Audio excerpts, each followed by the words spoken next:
Hello, welcome to Creator Conversations, a brand new little talk show podcast thingy that I'm hoping to make a thing. This week I am joined by none other than the legendary LimeReversed. Lime, how are you today? Hi, I'm fine. How are you? How is chat? I am fantastic. Very nervous. I've never really done this kind of thing before, so it's very new territory for me. I'm also a little bit nervous, actually, but you know, that's always the case. That's a good thing too. Sometimes. Yeah. It's I just need to kind of get used to this kind of thing. I'll be fine later. Yeah. You know, it's me. We're gonna get along fine. Yeah, of course. We've known each other for a long time. It'll be fine. Yeah, we have, haven't we? We're not. Yeah. And I mean, I guess we didn't speak this much earlier. I think we've been speaking a lot more, like, for the last half a year or something. Yeah, definitely. I think around the time that us, like the old Freedom team, kind of started getting back together, as it were, with the old reunion stuff. Yeah. But yeah, I think we'll just kick off straight away. Yes. For those who are watching, if you want to introduce yourself, who you are, what you do, and where to find you. Well, you can find me at twitch.tv/LimeReversed. My name is Emil, which is, you know, Lime in the reverse order, hence LimeReversed. And I play games. I play people use the word variety streamer. What does that mean? I think I am, but I don't know what it means. It kind of means like you don't have like a set thing you do. You do a little bit of everything. Yeah, I would yeah. class myself as a variety streamer because I don't really have like a set game or a set format I do. Yeah, then I am also a variety streamer. I do tend to want to 100% games though, but I also do casual playthroughs of, you know, just games that I feel like playing. And and I do that with my untrusted sidekick Miranda. Yeah, we will be focusing. We've got quite a bit of in my little questions list. We've got quite actually a big hefty segment on Miranda later, and especially about the origins and how she came to be. And we've got some very I'd say very very old clips of, well, not very old, they're only a few years old, but we've got some clips of the conception when you first mentioned the idea of the original version of Miranda. Indeed. Which was a news headline randomizer, right? Yes, it was. Yeah, but we will touch on that later. So my first question, when did you start making content, and what was it how did you decide on what it was you wanted to make? I had to look that up. I thought it was 2010, but it was 5 years after that. It was, I think, the first upload on YouTube was 2015. Yeah. And I branded it as self-defense against hate, specifically towards LGBT plus people. And the message, you know, was basically love yourself, you should love others for who they are. And here's why all of their homophobic arguments are bullshit, basically.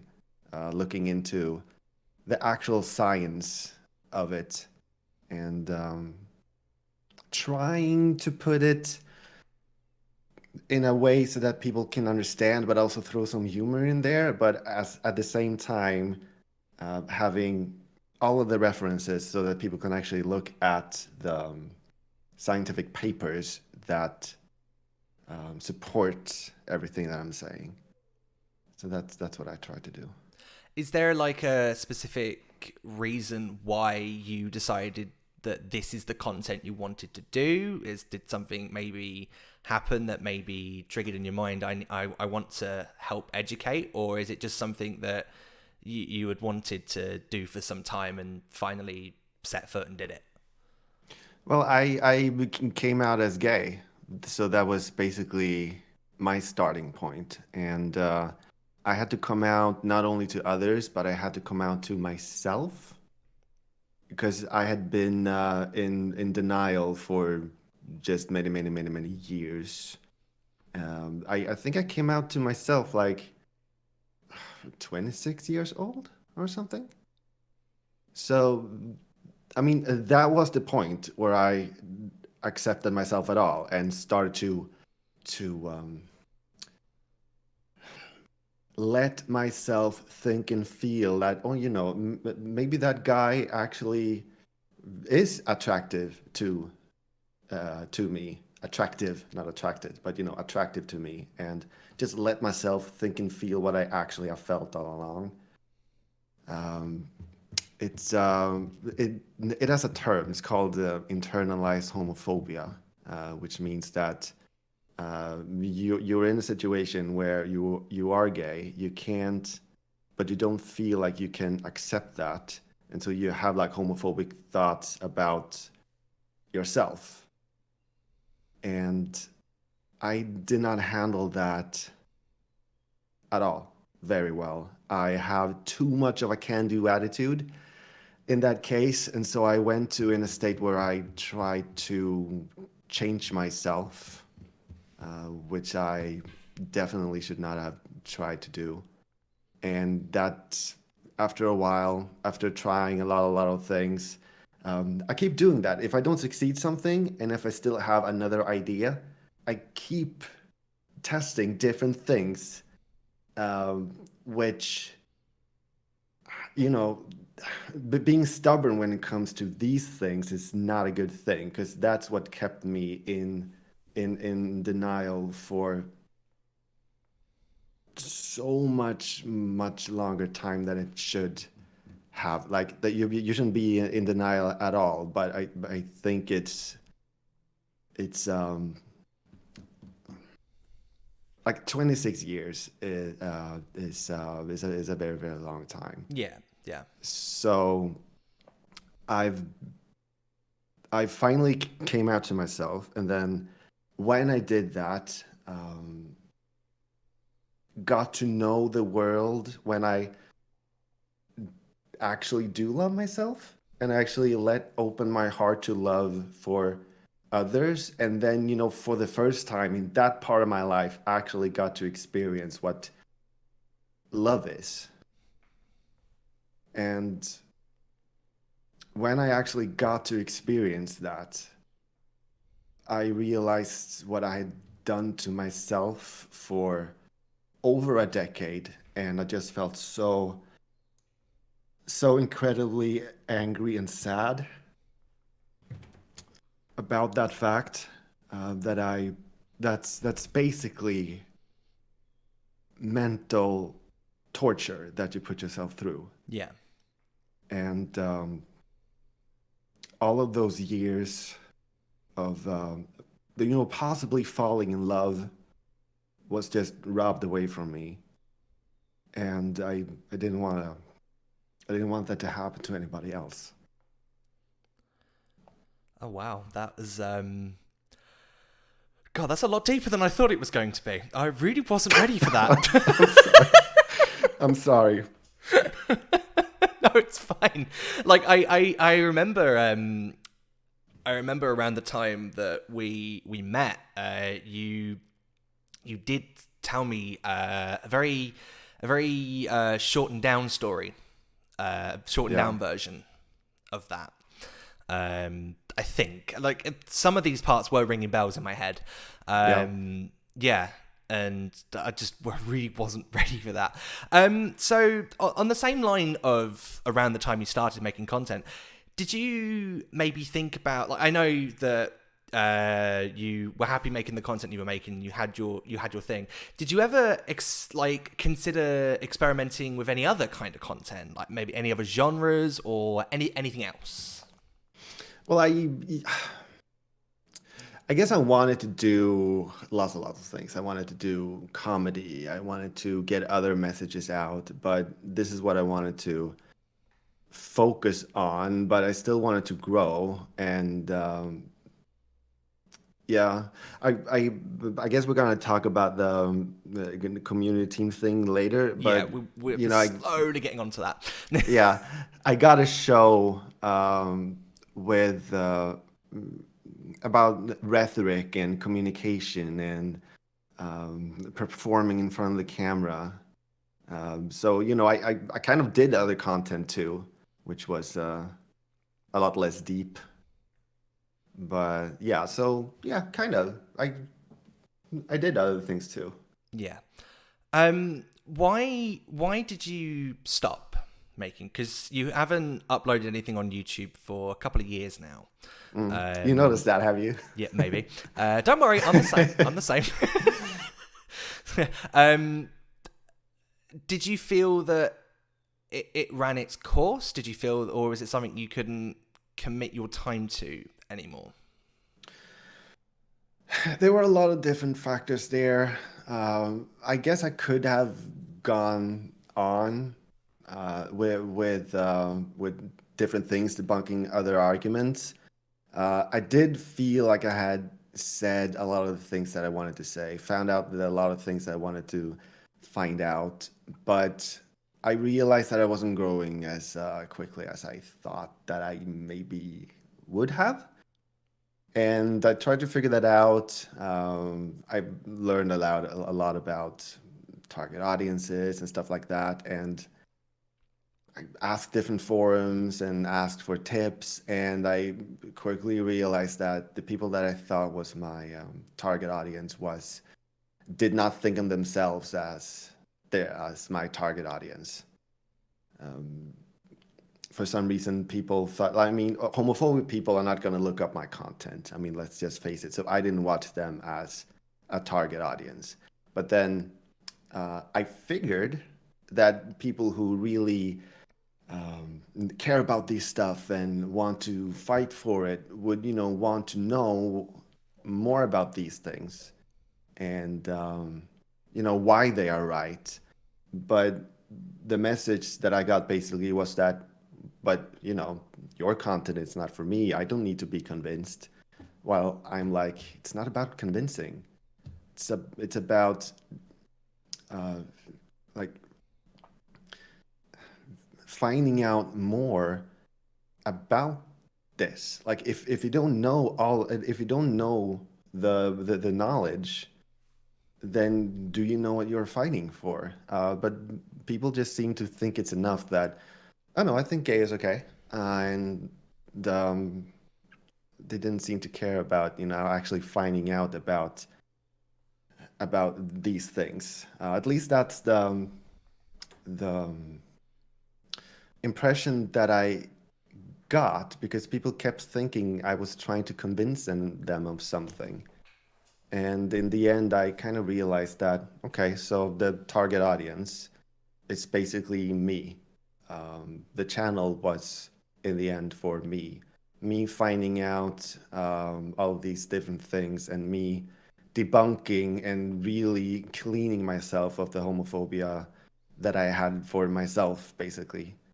Um, and, I try to get it out so that other people can use it too. But I start to feel like, well, okay, what I thought was there might not be there. And like the comments wasn't fun to read. Either they agreed or their opinions were bullshit. So yeah, I kind of started stopping there for those reasons.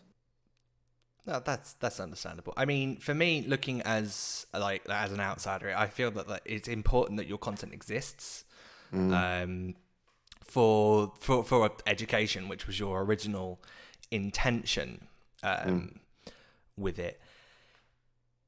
If this is going to sound like a really weird question, bear with me. Yes, I'm bearing with you. If I'm trying to find the way to word it. If you felt it was necessary, would you go back to making that kind of content, or are you completely finished with it now?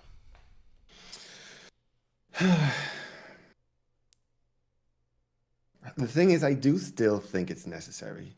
I mean, I know that there are still people out there who have experienced what I have experienced and might need this kind of content to maybe get over their internalized homophobia more faster, more quickly. But I don't see myself doing that. Um, One, because I've already said a lot of things, and I kind of feel like it's enough, even if I could continue if people wanted it. But the core points are still out there, so it's not that needed anymore. And I guess the whole experience, I would probably, if I did it, I would certainly turn off the comments because it didn't give me anything really. It just gave me headaches, actually. So Yeah. yeah. Okay. So probably not would be the short answer. No, that's fully understandable. That is fully understandable. So we've mentioned a few times. But I do still feel like I have other kind of things to say. So I am sometime hopefully getting back on YouTube, but then it would be more about overall very like what I call common nonsense arguments, like overall, not connected to LGBT plus, but common arguments that people use that don't make sense at all, and do some comedy skits about that, using that as inspiration. So I do want to come back because I do feel like I have lots more to say, but I want to do it in um, another what's it called? Another form, in another type of content. Okay. So we've mentioned a few times already, because it is to us, it is quite an important part of how we met.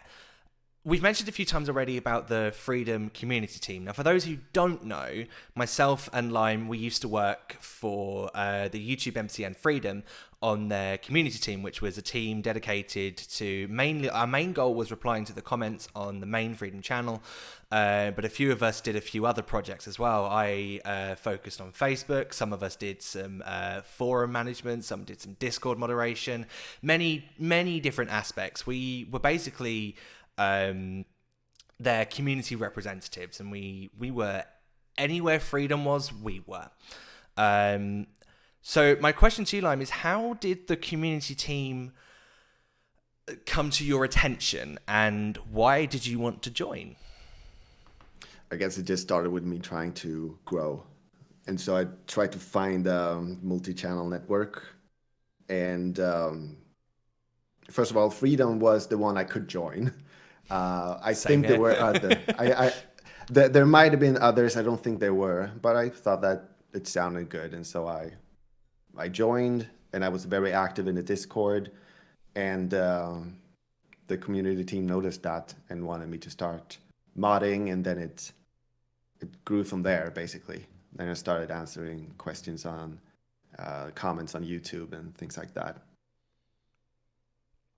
Do you feel that the team helped, and that kind of environment where you were very active in the community helped you grow?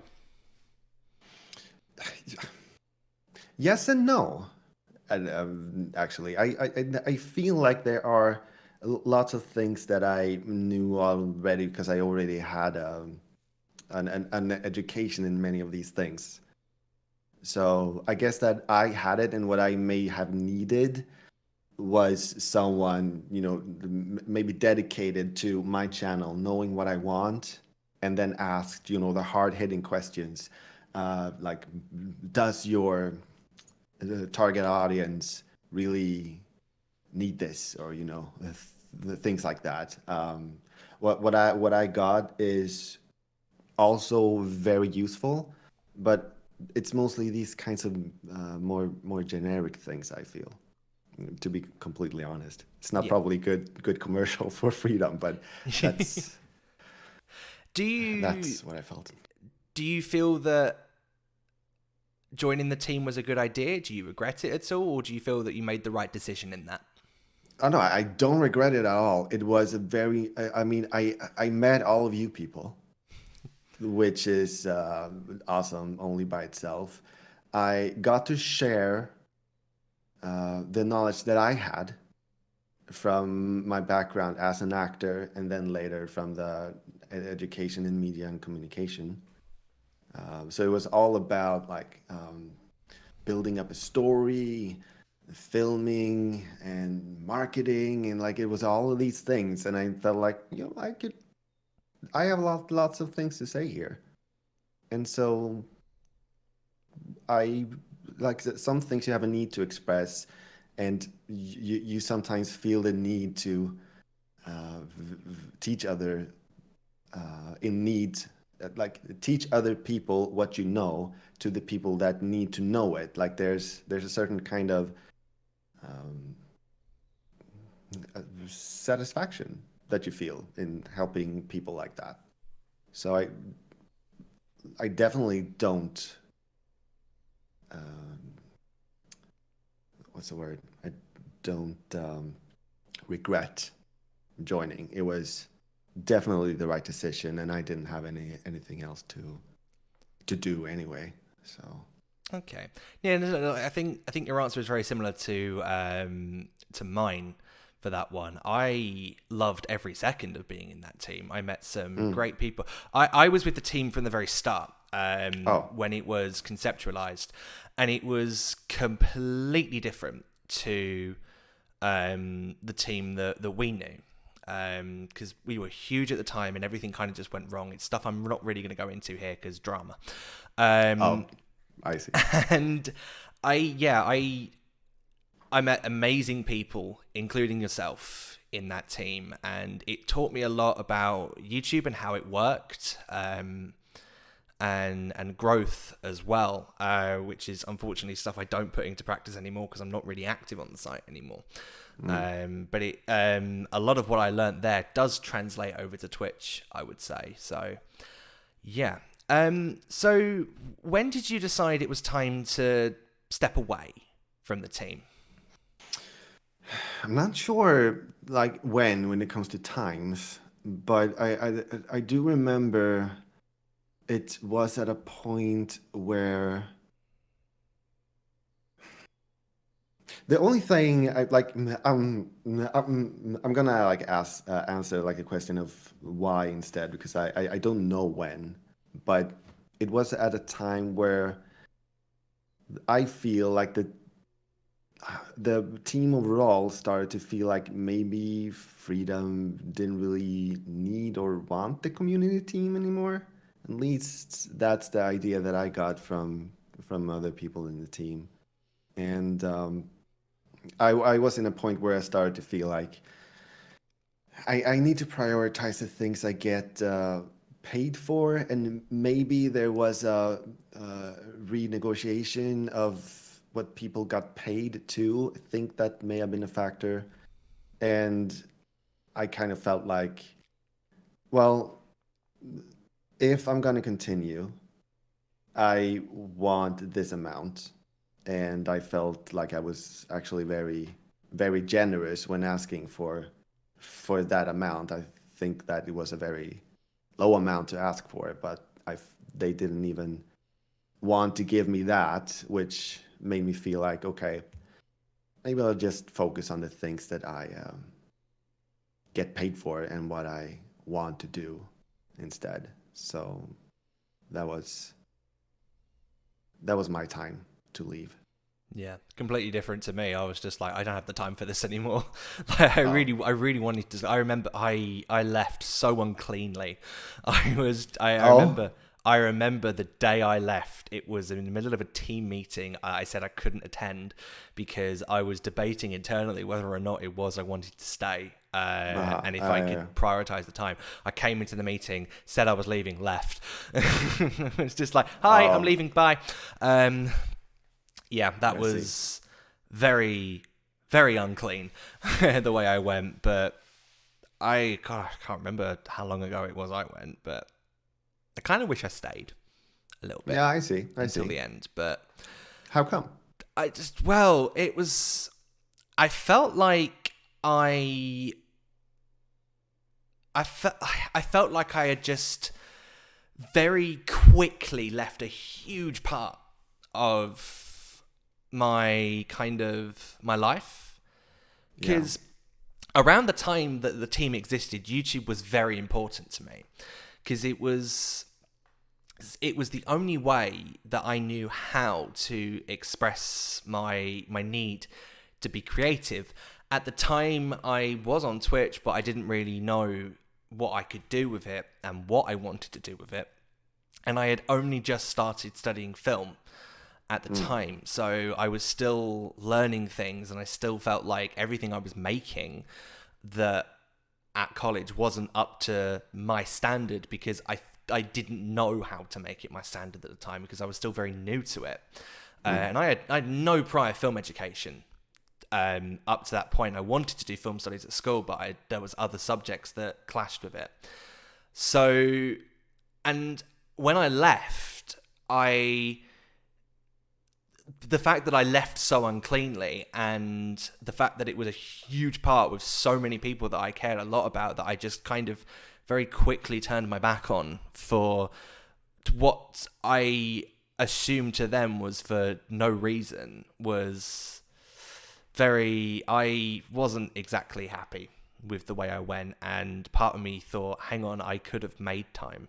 If I'd actually thought about it, I would have made time to be there. But in my head at the time, all I saw was, I can't do this anymore. And then I just kind of went and regretted it afterwards. I mean, I know the team no longer exists. It disbanded at some point. I see. Okay. Yeah, I didn't know that. Yeah, it kind of just went eventually over time.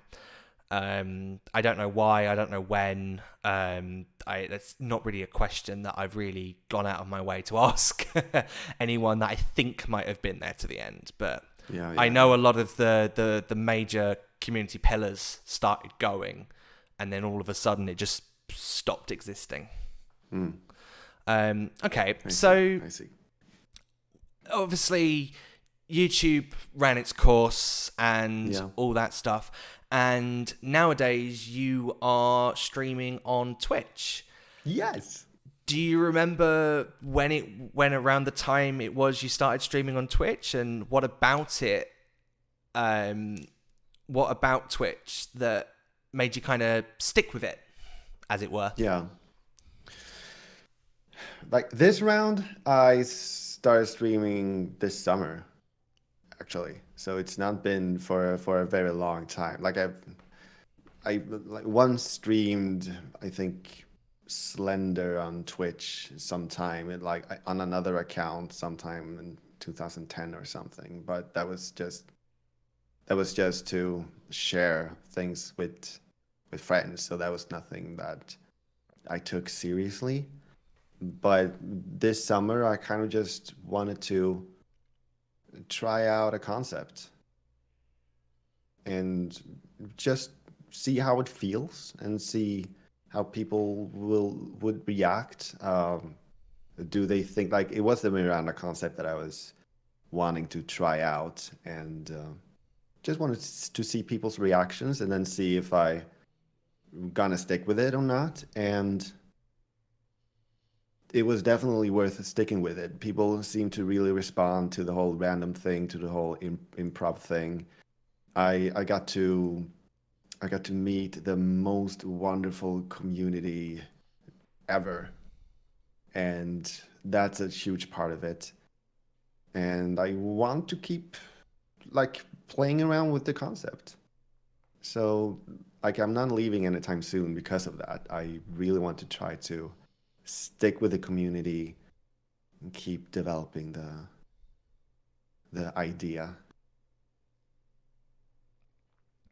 Yeah, okay. So you mentioned during that about Miranda, which is, of course, the concept that you run with on your stream. I have got a few clips of you before before Miranda that you sent me, and mentioning her for the first time. But before we show those, in your own words, how did you come up with the idea initially for that kind of thing? Yeah, the idea started with my background as with theater and improv. I've done a lot of improv before, and even during my YouTube times, Linus, my ex, and I did some improv while we were streaming, and I figured that I love improv, and there's a specific reason why that's such a good recipe for humor. Like, you can't predict it. It's just something that hits you. It, like, even hits the actor, and the audience feels that, like, that even the actor is surprised, and like that also affects how the viewers feel. Like, it really raises the humor to another level, I feel, when things are happening right now, even to the actor, and especially when things are like you can't predict things. Yeah, it kind of gives that bit of excitement not only to yourself but to the viewer as well. I think that's what kind of what Twitch intended with the whole channel point system as well. Like the viewers have kind of, I mean, understandably with channel points it's a little bit differently because the viewer has control over that one. But to the streamer, it gives you that you never know what's going to happen at any minute kind of thing. And I think that's what makes your streams so engaging and why people stick around, because you never know when Miranda's going to pop up. You never know what she's going to say. You never know who she's going to insult. And it's that, whatchamacallit, it's words are failing me right now. It's that I know how it is. Unpredictability. There we go. It's the unpredictability of it all. And I think that's definitely what sticks around. I mean, Miranda has belittled me in the past. I did kind of ask for it. Do people know, like how we define Miranda? Like, what Miranda is? Sorry? How we define Miranda? Like, what Miranda is? Like, maybe I should say that, like, Miranda is a program that I wrote that is a random word generator. Like, it randomizes words and then puts them together into a sentence. And she gives me the sentence, and that's what's happening. She is my sidekick that gives me random sentences, basically. Yeah. So I'm going to play the video that you sent me the other day of the original mentioning of a randomizer concept. Do you know where this is from? This video, is it from like an old stream? This is from an old stream. This is from the stream that Linus and I did. It should say in the name where it's from. Probably from 2018, I think. Yeah, I think it was like June 10th of 2018 or something. Yeah, something like that. So yeah, this is just Linus and I having fun streaming. Yeah, basically. So, ladies and gentlemen, here it is, the original concept of Miranda being mentioned. I'm thinking actually that we can do kind of because something that has happened since like the previous stream is that I've learned to program. I've actually decided to take a programming course, and I think that I've gotten pretty good at it. Brag.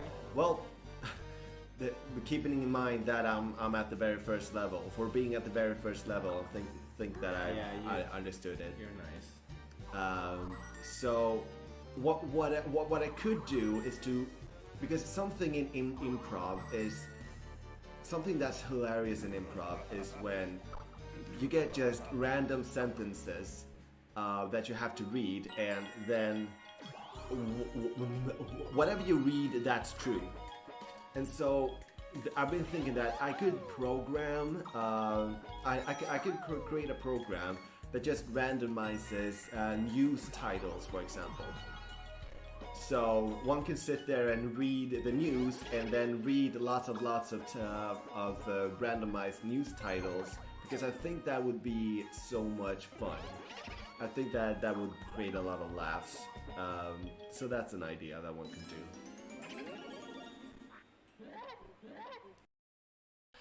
Okay, so yeah, that was from, as you mentioned, an old stream, and that was the original conception of Generator. You mentioned in that that you had just started studying programming. Yeah. What was it that made you decide you wanted to go into programming? That was actually Linus inspiring me to do that. I tried the acting. It's such a hard thing to succeed in. I then tried media and communication, and I didn't find any jobs for that. I don't know if it's because I didn't know how to search for jobs or something else, but I looked it up, and apparently it's also hard to get jobs there.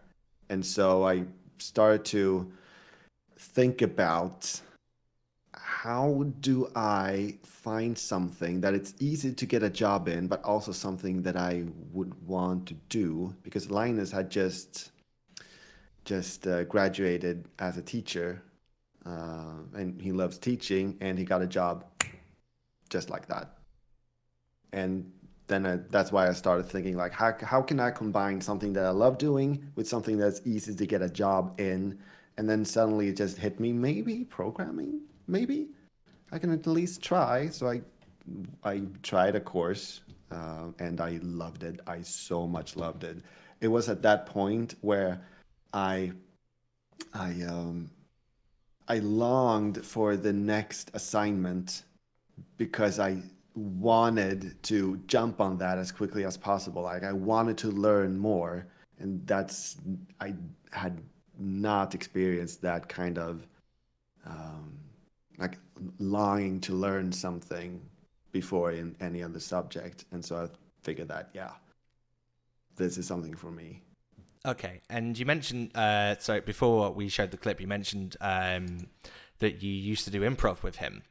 Mm-hmm. I'm assuming that was, I think you already mentioned it, to be honest. You mentioned that that was a huge inspiration into how you settled on the idea of a news headline generator.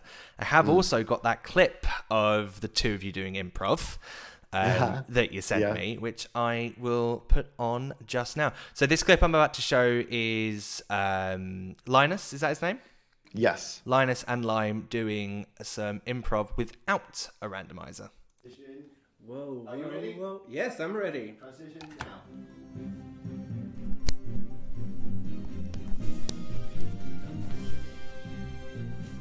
Hold on, where's that? There we go. Hi, and welcome to the evening news. In tonight's discussion, should we make every baby into minced meat? No. Should we call everyone Bob? No. Should we make flowers out of gold? No. Should we stop worrying about the clock? That is a question that everybody asks themselves. No.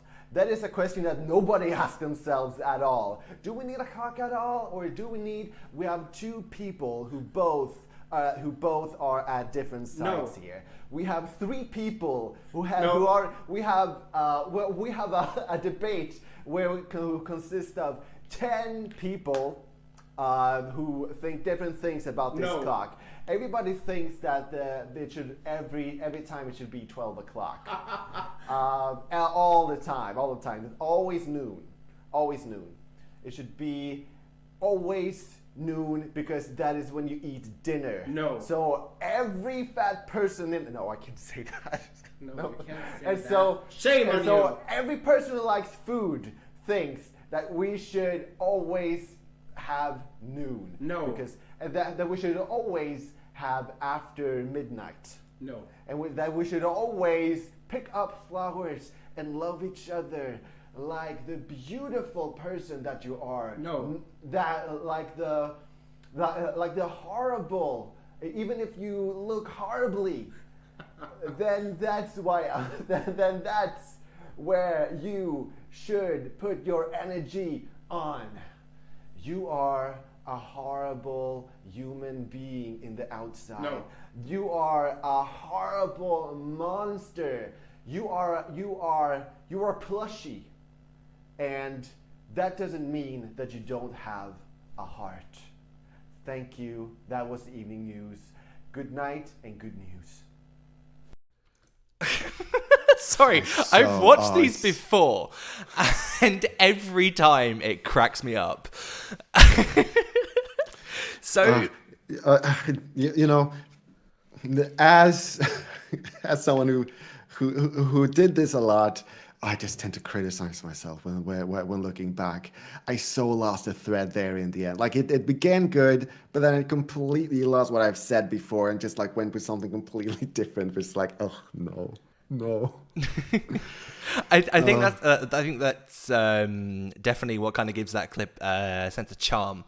You know, it does show you in it.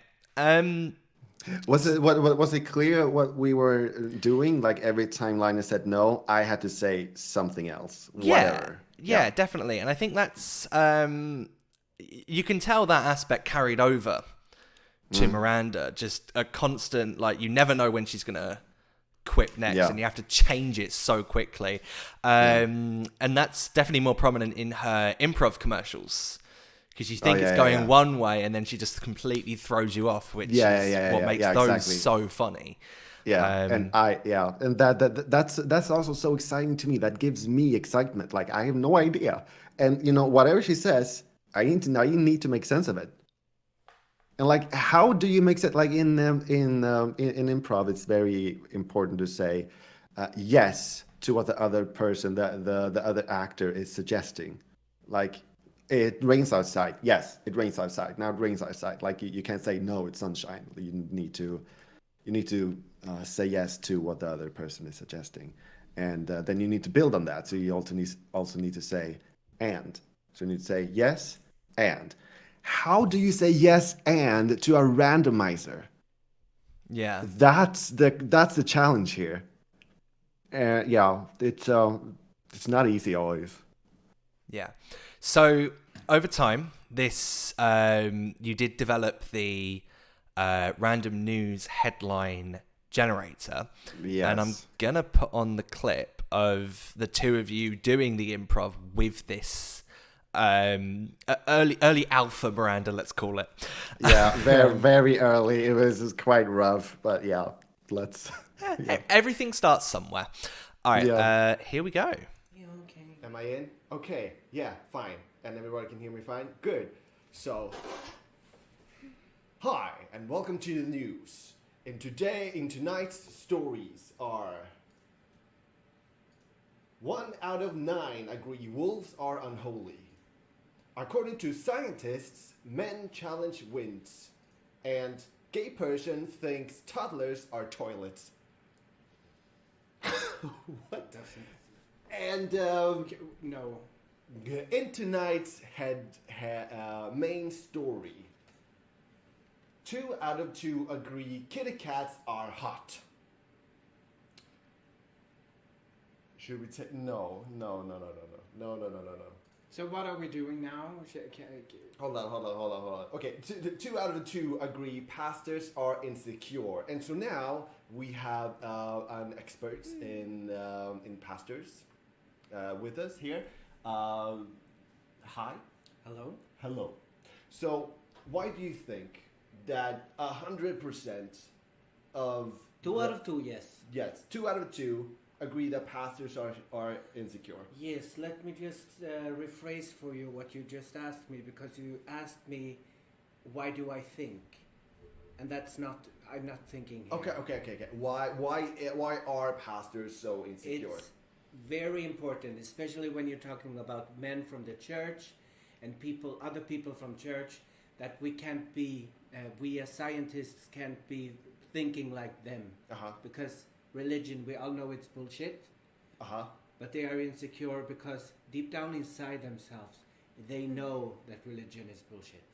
Oh. So they are very insecure because they feel ashamed that they are like taking this Holy Bible or whatever it is, and then they go on and spread all this hate in this world and saying that you have to do this, you have to do that, and you have to give people all the money that you have in order to come to heaven. That's bullshit, and they know it, and that's why they are insecure about it. Oh, so you're kind of using the same argument that homophobic pastors use against gay people. Yes. Because the argument against gay people is that you know deep inside that you are straight, and so that's why you feel bad, and so that's why you should convert yourself. So you're using kind of that same argument on pastors now. They know that that is bullshit, and therefore they're insecure. Absolutely, yes. That is very interesting. So, thank you so much for that. So, that's it for tonight's show. Later, in the future, we will tell you about 7 out of 6 agree gay people are pink. According to parrots, firefighters convert poo, and porn stars think Scandinavians are science. Tune in then. Thank you very much. Okay, that was Sorry. What do you mean? What do you mean 7 out of 6 don't make sense? Say, during that, It makes sense. I clocked the 7 out of 6.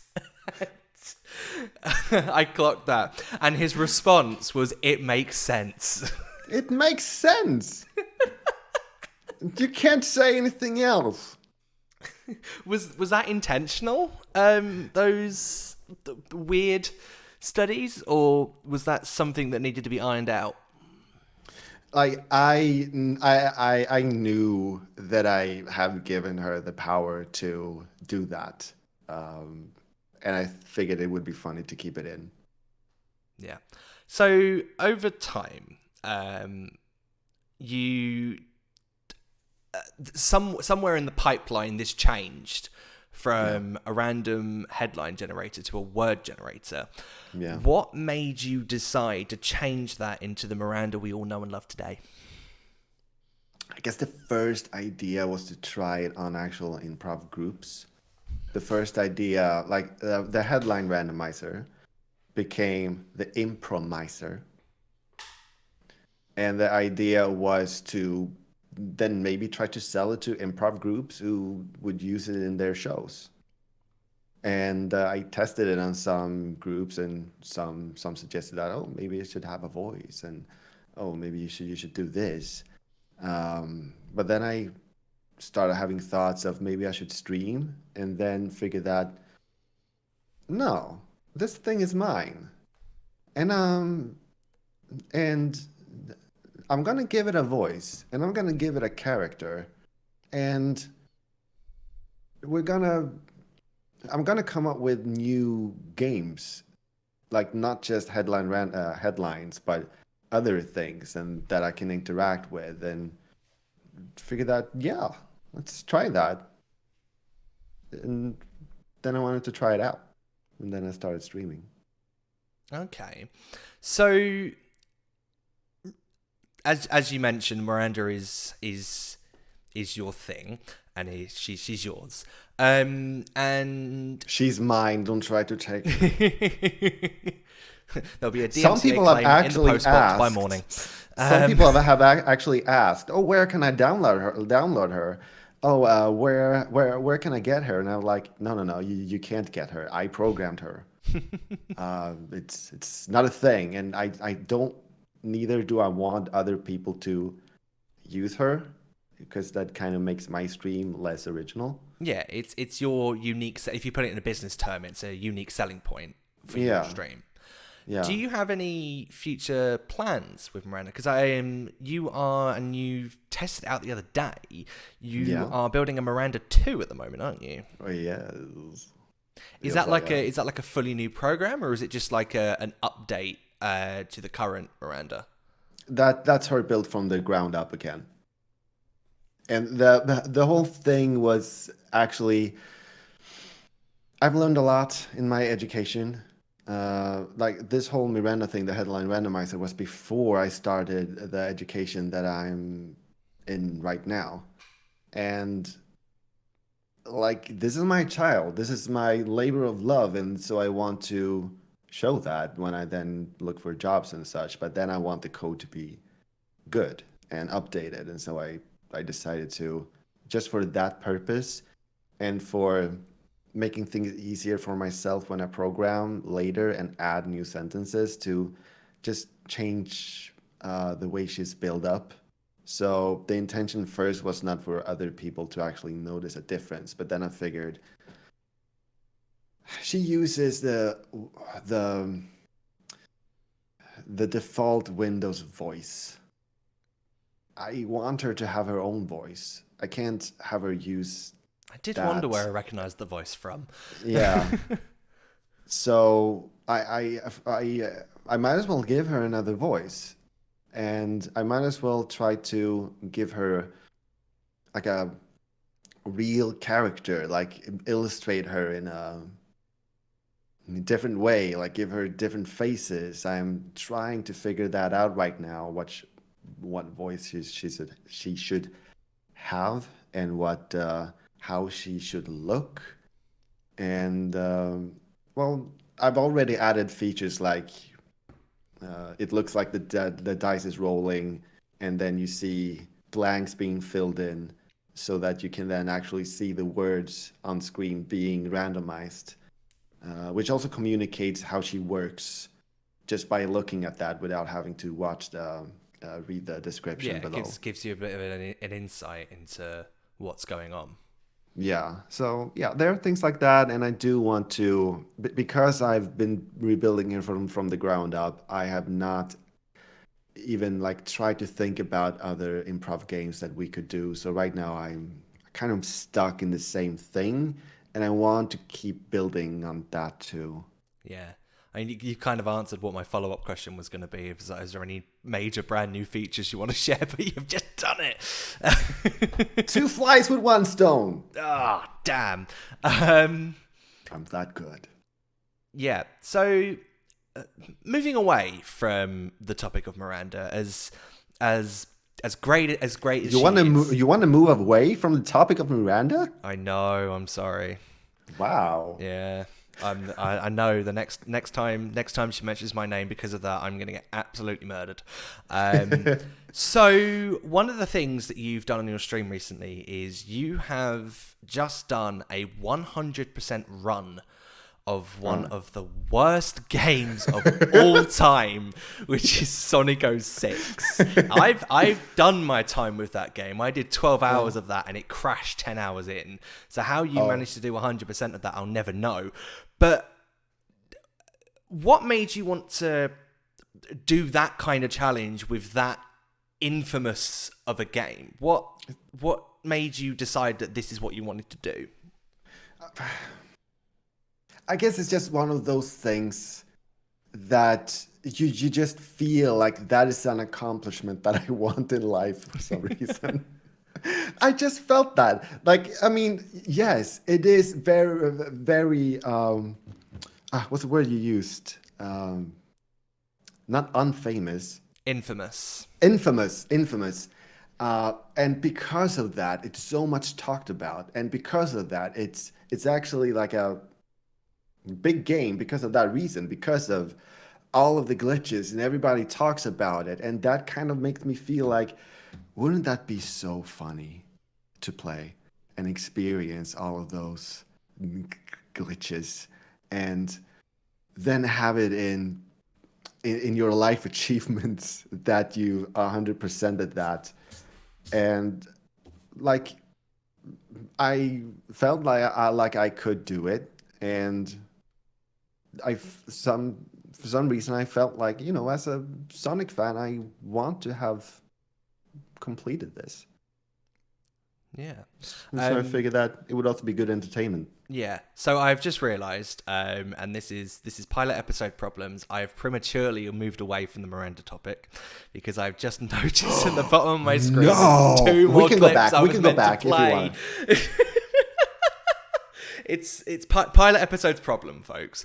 So going back to the topic of Miranda, so the build that we know and love today is she's very sassy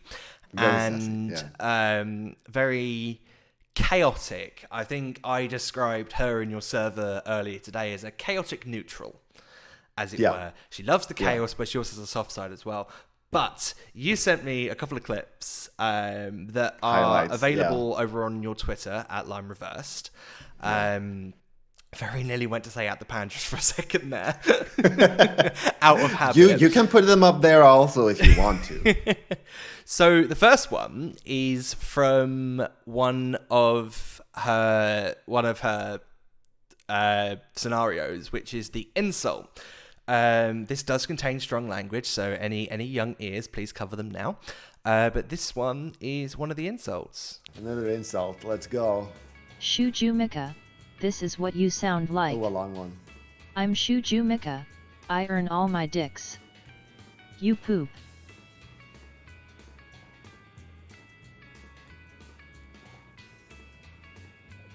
Oh my gosh.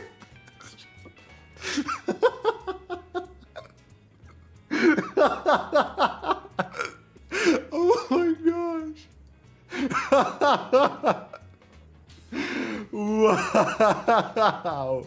Wow. Wow, poor Jumi. Yeah, I said before, that took me really by surprise, and that's the whole charm of it. I don't even know what she's gonna say, and it was like chef's kiss there. Oh, hi, I'm Chujumika. I deserve all my dicks. Like she's jealous. So I think that's definitely the great thing about her. Like as soon as you see her come up on screen, you know you're in for a good time. You know that she is going to say something outlandish, and yourself and everyone watching is going to be in just fits of laughter. I remember seeing in one of your other streams that she's now started saying it makes sense. Did that come from her, or was that a you thing? That was a me thing. My original thing was that I would say it makes sense because I'm the one who needs to make sense of what she's saying. I mean that's basically in many of the improv games. That's on me to try to make sense of it. Something that you can't really make sense of. Like that's the whole challenge. So my whole thing was at first that I should start everything with, oh, it makes sense. And then that would become a thing. But then I don't know what made me think of it, but later I got the idea, like, wouldn't it be funny because her sentences do not make sense, that she still tries to assert that they do? Yeah, is that sense of irony? Yeah. And so I figured that, well, let's just randomize in that she adds that sometimes. So it's actually randomized that sometimes she adds it and sometimes she doesn't. And it's always when it comes to, right now, it's always when it comes to when she's talking about another person. Yeah. So one of the aspects from the original Build and Miranda, the news headline ones, that you've kind of carried over into the current one is the improv commercials. So you've still got that sense of improv there. Now, this clip I'm about to put up is one of the improv commercials for the very high in demand product, the Tourist Tolerator. Oh, yeah, right. Before you do, should I maybe explain what it is? Yeah, what it go does? for it. Yeah, I mean, she's gonna randomize a problem. Like she's gonna randomize words and put them together in a way that it presents a problem, and then I need to try to build on that problem and make that problem make sense somehow. And then she's gonna randomize me a product, and I need to try to sell how that product solves the problem that I've already built for myself. So that's the challenge there. Okay, so here it is. Are you tired of looking at optimists? We've all been there. We're sad, and people are just happy all around us. They say happy things and happy things and happy things, and it makes us sad and tired. And we have the solution for you. The Tourist Tolerator. The Tourist Tolerator. Because who's the happiest among us? Who are the most optimistic and happy to be there? They are tourists. So you need a way to actually tolerate these tourists. And when you do, you'll be more happy because they won't put you down anymore. Buy the Tourist Tolerator today. Are you tired of other people making you unhappy with their happiness? Then the Tourist Tolerator is for you. Okay, so Now, my question to you, Okay. Sam, do you have the Tourist Tolerator? Did you buy one? I'm ashamed to say I didn't. You did not. I feel like I should, seeing as I work in Wow. hospitality. I work in the hospitality industry in a hotel, so I feel like I should. I 'Cause it am would actually make me disappointed. enjoy my job. Yeah. Yeah. Send me the Amazon link. I'll get one later. So the improv commercial one, was that brought in because she was originally built for news headlines? Is that like a kind of a remnant of what once was? I guess it was just a result of me trying to brainstorm things, games that I could do, and that's one of the things that came up. Because I want to do something, because she is also programmed to give the headlines still, like all of the other kinds of headlines that we've seen before. But I haven't really figured out a way to make an improv thing about that alone. Because with two people, one can be a host and one can be someone who is interviewed. But when you're alone, I haven't really figured out a concept that I feel comfortable with. I mean, sure, I can try to have a debate or something with myself and try to make sense of it, but I haven't found a concept that I myself believe in there. But I do want to find a game with the headlines, because the headlines in themselves, I think, are so funny, but it's not enough with just the sentences. There needs to be something else. Yeah, and I'm assuming that's your intention with Miranda too. Yeah, I haven't figured out like a game with that yet, but hopefully it's coming. Yeah, you'll get that. So now going back to the plan that I had. Yes. So with the Sonic 06 stream, that took a very long time to do because of how long the game is artificially made, thanks to all its problems. But the ending stream, the final one, was done in support of charity. It was done for special effect, is it? Yes. Yeah, so it was done for special effects Game Blast. Yes. What made you want to take part in Game Blast, and what made you feel that the finale of the Sonic 06 series was the right one to do for it? Yeah. That was just a result of Radio Sega out of the blue just contacting me and asked me if I wanted to be a part of the team that raised money through Game Blast. And I figured, hell yeah, definitely. Like my whole intro to Twitch overall, like at all, my first experience of Twitch was a Sonic marathon where they raised money for special effects. And now I got the opportunity and was in a place where I could do that too. Yeah, hell yeah, definitely. So, and then I figured, okay, what do I want to stream then? And it was just so well timed. I was so close to finishing Sonic 06 already. I just needed to do what I thought was one extra stream. I think that it needed 2 extra streams. But yeah, I just needed to get to a point where I felt like I could actually finish it on that day. And yeah, I felt like it was doable. So I figured, Yeah, hell yeah, let's do that for charity. That's something that people want to see. So why not? Okay. If I remember the top of my head, you raised over £250, wasn't it? 240. Oh, Well, 240. 240 euros. 240 euros. I don't know what that translates to pounds. That would be I think that would be like 220 or 225 or something. Yeah, okay. Off the top of my head. Like, I know it's just going to sound like a really bad question. So bear with me. But are you happy with the outcome of it and how much you raised? Because if I remember correctly, you hit your goal 3 times, right? I didn't even think I would hit 50 50 euros. Like, I mean, come on. I'm not a big streamer. I know that.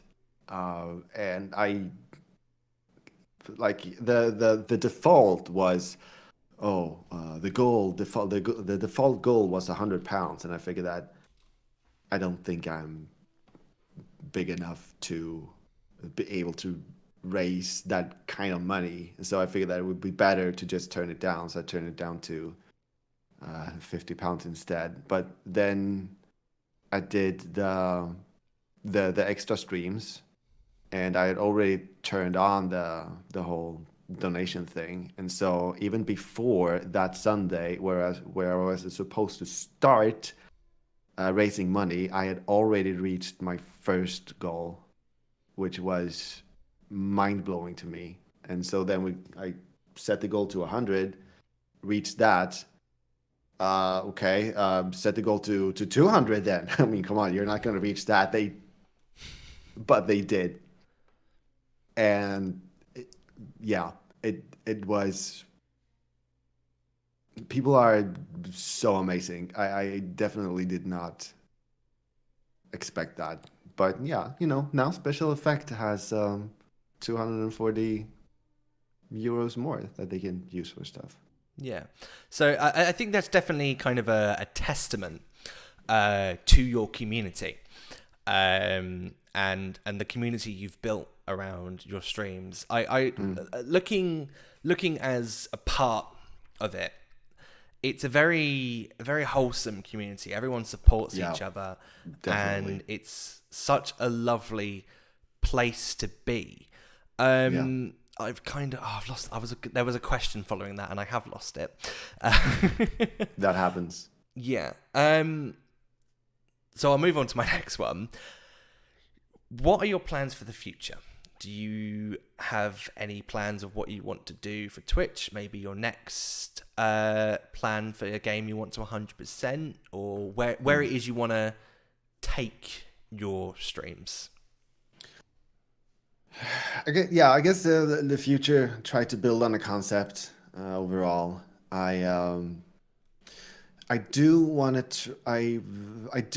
to have still like Sonic as an ongoing thing, because that's where like the fandom lies, and on Portal and on Zelda games and on Mario, like those kinds of games. But I think that I will focus on Sonic, and eventually maybe 100% all of them. Oh, if it's worth it. Like, I don't know, some games might not be worth it. I think Sonic Boom is impossible to 100% because of a glitch. Sonic Boom isn't even worth the time. But again, it's because it has such a bad rep. I need to have played it. I need. Yeah. But yeah, I can't get a hold of it even through an emulator anyway. So. Yeah, no, they shut that one down very quickly. Okay, so I have now come to the end of. Nope, sorry, I haven't come to the end of my questions. There's one more. If you had any advice for anyone looking to get into streaming, or even programming in that sense, what would it be? I guess I would have to go with like the way that I went and the problems that I have. Like every person's problems are different. Not everybody has the problems that I had. But coming from an actor background, staying on stage a lot, and then coming to camera, that switch to me didn't go that smoothly because I still felt like I needed to force on emotions that I didn't really have at the moment, and then force on like this exaggeration of feelings, which yeah, I felt myself that I was trying too hard because on camera you're so close that you don't need to do all of these things, you know. So I felt that was a hurdle that I needed to get over, and I felt that in the streams with Linus, and then when I wanted to start on my own, I figured that no, I'm not gonna force anything here. I'm gonna find out who I am, and I'm just gonna test streaming. I'm gonna put all of these entertainment things to the side, and I'm just gonna game, and I'm just gonna talk. Um, and for me, I just started recording it, and just see how I did, and that way, I started to learn what I actually react to, what kind of person I actually am when I'm playing games, and so then when I started building from there, I had myself as a core because I found out how I actually react to things, and then I could build on from there, like maybe be more strategic in what games I choose. Like, these games make me chill. These games demands these reactions from me, and yeah, build from there because you cannot give what you don't have. So be sure that everything you do has a core of what's actually you, and know who that is. That would be my tip. Okay. So I'm now opening it up to viewer questions. Thank you to everyone who has submitted a response. We have got quite a few. Oh, really? Interesting. Yeah. Give them! All right. Want them. So the first one is, what do you think would happen if you put Miranda into a position of power like GLaDOS in Portal? Oh, that's very interesting. Let me think about that. Surprisingly, these aren't as Miranda-centric as I originally thought they were going to be. There's a couple. That's actually something that I do want to think about more to really build her character. I guess, straight out, like the first thought that I get is that she would troll a lot. She would have a lot of fun.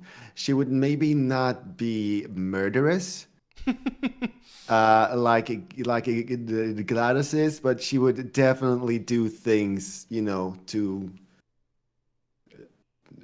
to have her fun trolling a little bit. I think the more important question there was, will she ever explain why the cake is a lie? Ooh. Oh, yeah, indeed.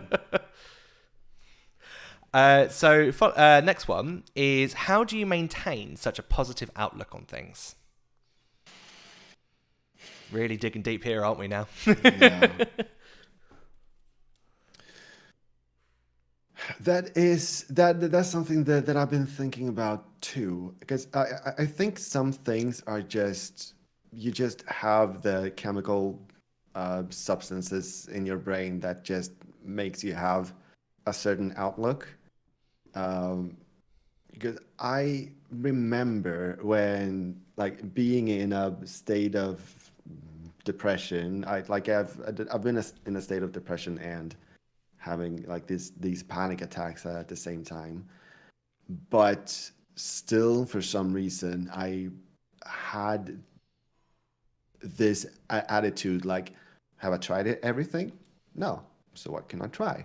I can try this. And so there's always a light there that I can go by. Like there's always a solution, even if it's not the solution to the whole problem, but there's always one little step that you can take. So maybe it comes from just the creativity of being able to think of those steps that are available to you at any time, even if you don't see them, or like it just can be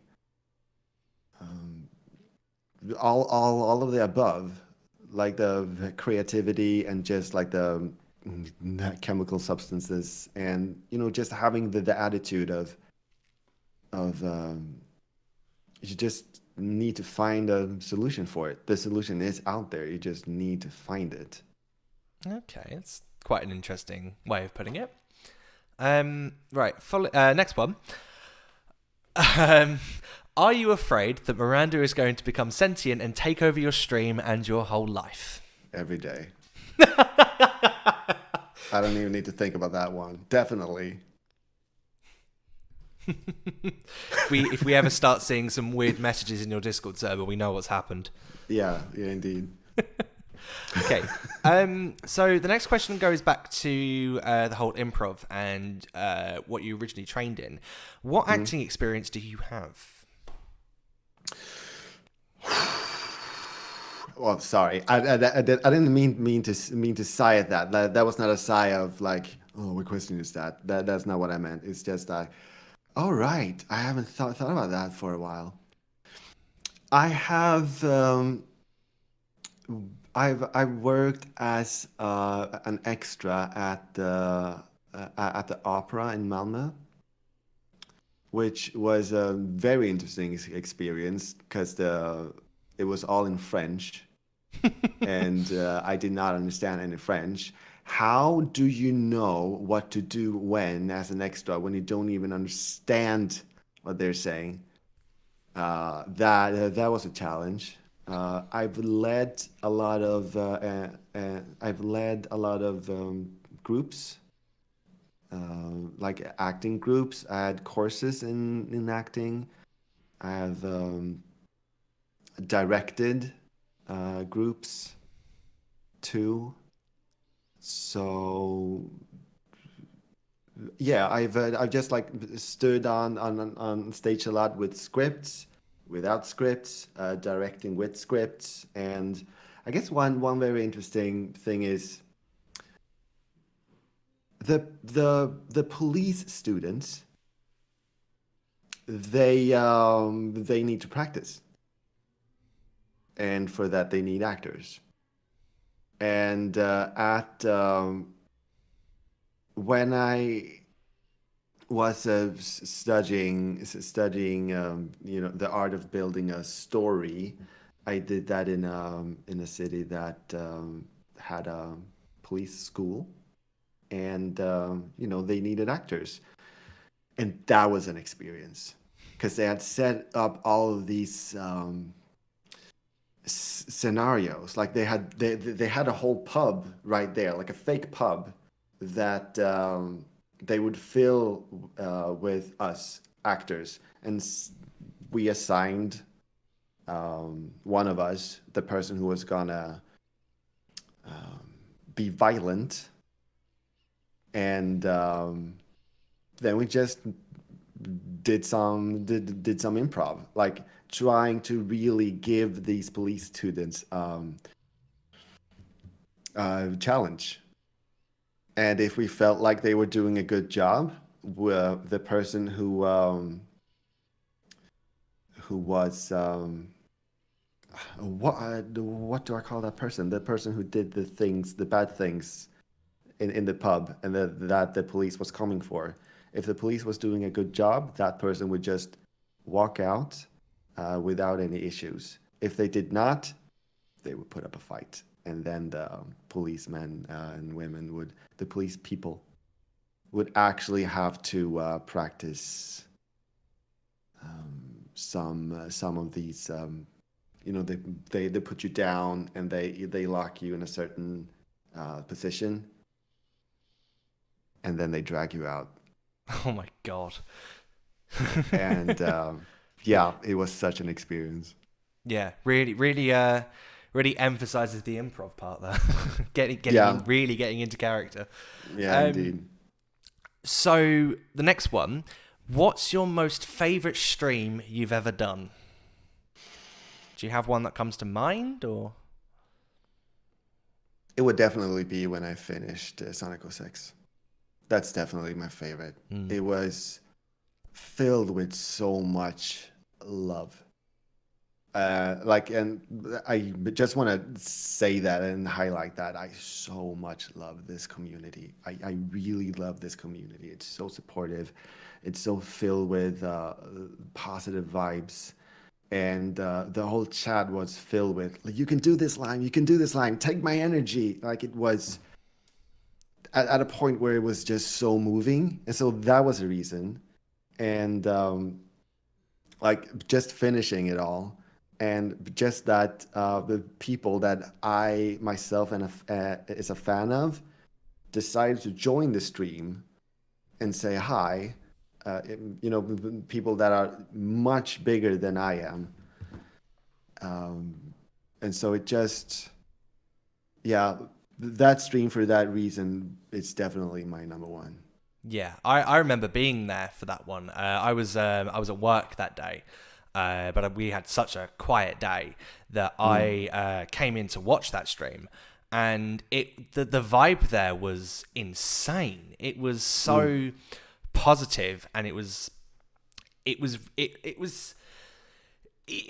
you could describe your community, I think that would be a good way to just like a snapshot of the chat that was happening during that. That's the best way to describe your community. Yeah. And it meant so much to me. Like, I can't underline enough that meant very, very much to me. Yeah, as well. And you did an amazing thing as well in the process whilst doing that as well. I can see why that one's up there. Moving on. Do you feel like you have to maintain a certain character while streaming? I try not to, but I do feel that I need to do that. I want to be myself as much as possible, but I feel like I sometimes get overtaken by the urge to entertain, and once I get to that point, I start to force things, and I really don't want to do that. So, and I think I've become a lot better at that. Like, sure, many of those things, really exaggerating emotions and things like that. Sure, you might need to do that on stage, but it has taken some time for me to get used to being on camera, and just be who you are, not try to force things, trust in that I am and entertaining as I am, and whatever comes, and let me be surprised, because I tend to try to control things and decide beforehand, oh, I'm going to do this, and then I'm going to say this, and then I'm going to have this kind of energy. I just try to put that out of my mind, because it just doesn't fit. Yeah, I mean, I would suppose as well with something like Miranda, where anything can happen, it's very hard to maintain. If you were to ever, it would be hard to maintain a character. Yeah. So yeah, I try not to, but sometimes I also fall in that trap. Okay. Next one. Do you wish you streamed earlier in your life? I'm not sure. Like, if I would not have thought of Miranda then, and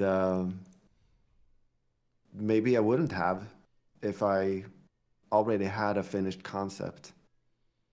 Like, it took this time for me to get to a place where I could do this. Like, if I could have the experience that I have now with Miranda, with this community, and just put it earlier in my life, definitely. But if doing it earlier might risk that maybe I wouldn't have what I have now, definitely not. If that makes sense. Yeah, no, that makes full sense. I think that's kind of similar to me as well. I will be honest, it's something I think about quite often actually. I'm glad that I've found my thing on Twitch, and I have found a way to kind of balance it with my life. But when I look back, I kind of wish, like I've been under the name The Pandress. I've been streaming on Twitch since around 2015, but I've been very on and off. And I did a little bit under my old channel in 2014. But I've been very on and off, and I kind of wish I started doing it in the way I do it a little bit earlier. But I'm also glad that I didn't, because I think if I did it a little bit earlier, I would have got demotivated earlier. Yeah. Because around the time that I had properly started again, it was around the time that my creativity was coming back to me. And I feel like if I tried to force myself to do it when I was in a massive burnout, then it wouldn't have worked, and I wouldn't be sitting here today. Yeah, I've also grown a lot as a person too, and so I'm glad that I got to know the people that I know now, being the person that I am now too, because I can be so much more relaxed. I tend to have the problems with social anxiety, and it was way worse before. But now I can relax and actually, show myself, show who I am to other people more, and therefore actually get to know people. Yeah, because streaming on Twitch is quite a daunting thing to do if it's not something you're used to. I remember very vividly my first ever stream that I did in 2014 under my old alias. I was terrified. What was your old alias? Can I ask? Yeah, it was Sam Option 68. Maybe I remember that because I knew that your last name. Yeah, I did mention. I have mentioned it a few times on the Pandress' YouTube channel. Okay. Yeah. But yeah, my first Twitch stream, I was absolutely terrified, and I would count my lucky stars that no one came in to see me that terrified. I just saw the viewer number being 0 the entire time. Like, I knew there wasn't any lurkers. I was terrified. It was only a half an hour stream because I was that terrified. But comparing it to now, I mean, I still get a little bit nervous when I'm trying something new, or when I feel like sometimes I just feel a little bit off, but I stream anyway because I know it will change my mood. But definitely I understand what you meant by growing and that anxiety, because I've been through all that myself. Yeah. Can I ask what you were afraid of? What caused that fear and anxiety when you were streaming? Partly it may have been down to the unpredictability of it. You never know what's going to appear in that chat. You never know who's going to come in. You never know what's going to happen. You never know if the person that comes into your chat is going to be nice or if they're not going to be nice. And I will admit, what Miranda I was very say. obviously a very young person. And back in 2014, 2015, the attitude towards young people on the internet doing this kind of thing was very, extremely negative. And I will admit, partly still is today. But I think it was mainly down to that, the unpredictability of it, never knowing what's going to happen. And also the fact that everything I'm doing is happening in real time. If I say something, I then can't edit that out. I can't take that back. Once it's there on Twitch. And that's something I embrace these days, but it's back when I think I was about 15 when I was doing it, when I first started, 14, 15. It was very... 14-year-old Sam. I know, he was 14-year-old Sam was a disaster. There are a couple of people that will be watching this that can vouch for that. He was a disaster. But it's something I learned to get over and carry on with and kind of embrace, as it were. Yeah. Nowadays, I love the unpredictability of Twitch. I love pressing that go live button and not knowing what's going to happen. Yeah. You never know who's going to come, what's going to happen. You never know. Yeah, and that's not necessarily a bad thing. Yeah. I mean, I had, for me, that was about control, and I just needed to let go of that and just, as you say, just embrace whatever is coming. That can be exciting. Yeah. Depending on how you look at it. Yeah. Okay. Moving on from that. Will you ever make a return to YouTube in any capacity, and would you give up Twitch to do so, or use them to support each other? I would definitely use them to support each other in that case. Like, I don't have any plans to leave Twitch. I just love the community so much, but I do have thoughts about returning to YouTube. I just feel like I have lots of more to say. Definitely another format that I've done before on YouTube, but yeah, I have thoughts about it. I can't promise that I'm gonna, but I do wanna. Okay. But I don't want to stop Twitch. Yeah. Okay. So the final question from the viewers, and you and I know exactly who this one's from. Sonic Heroes 100% when? Asking for a friend. I wonder who submitted that one. I mean, the moment that you said, you and I both know who this is, I knew who it was. Just the fact that he's like one of our mutual viewers. Like we've got a few of them, but he's the more vocal one. Yeah, I mean, I am planning to do it. I don't know when, but I am planning to do it. Okay. We have had one come in last minute. I forgot to uncheck not accepting responses. And again, this is coming from someone. When can I finally have my date with Miranda? Oh, all right. I need to figure that one out because there are a lot of people asking that question, and either I go the route that it's just funny that people keep asking for dates that they didn't get, or I actually figure out a way to get them their date. I don't know how that would look. Like, if I break the fourth wall for a moment and just think freely, I'm not sure how that would actually happen. In a way that is entertaining. So I will need to think about that. Okay. Yeah. So that is the end of the viewer questions, which ultimately leads. That's the end of this. Awesome. So going back to the thing I asked earlier.